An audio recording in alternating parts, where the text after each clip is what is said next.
সকাল থেকে আজকেও মেঘলা হয়ে রয়েছে, মেঘলা হয়েই যেন থাকে, বৃষ্টি যেন আর না হয়। বৃষ্টিতে পচিয়ে দিচ্ছে, বিরক্ত লাগছে, আর এত বৃষ্টি আর ভালো লাগছে না। তো ঝড় বৃষ্টি বাদল হোক, সকাল হলেই কিছু খেতে হবে। আমরা বাঙালি সকালবেলা উঠে শুধু চা বিস্কুট খেয়ে থাকতে পারি না, 10টা বাজলেই পেটে কিছু দিতে হবে। সকালে পেটে কি দেবো সেটা কালকে রাতেই ভেবে রেখেছিলাম, কিন্তু ভাবনাটা কোনো কাজেই দিল না। তাই আলু সিদ্ধ ভাত করেছিলাম, সেখান থেকে কিছুটা ভাত বেঁচেছিল, সেটাই রেখে দিয়েছিলাম। ভেবেছিলাম সকালবেলা উঠে সেটাই ভাত ভাজা করে খাবো।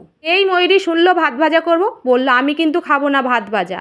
আর ময়ূরী ভাত ভাজা খেতেও চায় না, আমি আর মৌসুমি খেতে ভালোবাসি। এর জন্য আবার কি রান্না করব সেই ভাবনা চিন্তা করে বাদি দিয়ে দিলাম ভাত ভাজা, লাস্টে বেড পকোড়া বানিয়ে দিলাম। আমি আমার মতনই করেছি, দেখো সিদ্ধটা যেরকম মাখে সেরকমই মেখে নিলাম, কাঁচা তেল, কাঁচা নুন, কাঁচা পেঁয়াজ, কাঁচা লঙ্কা দিয়ে। এখানে বেসনগুলো নিয়েছি নুন হলুদ দিয়ে। এর মধ্যে কিন্তু আমি একটা ডিমও দিয়েছি। কেন দিয়েছি বলো তো?